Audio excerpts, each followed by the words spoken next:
السلام عليكم وأسعد الله مساكم.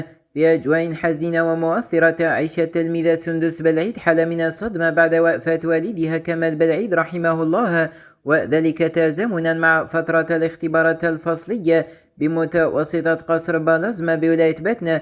وقد خلف هذا المصاب الجلل حالة تعاطف واسعة داخل المؤسسة التربوية، حيث عبر الطاقم الإداري والتربوي وزملاؤها وزميلاتها عن تضامنهم الكامل معها في هذا الظرف الصعب.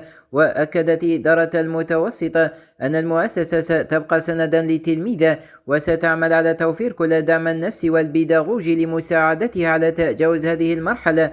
كما شدد الأساتذة على أن التلميذة لن تكون وحدها، وأن الجميع يقف إلى جانبها كعائلة تربوية واحدة. ويعد هذا الحدث الأليم امتحانا إنساني صعب يتزامن مع فترة حساسة من مسارها الدراسي.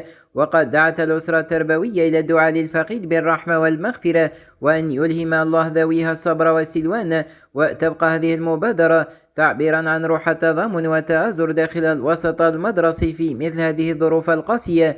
إنا لله وإنا إليه راجعون.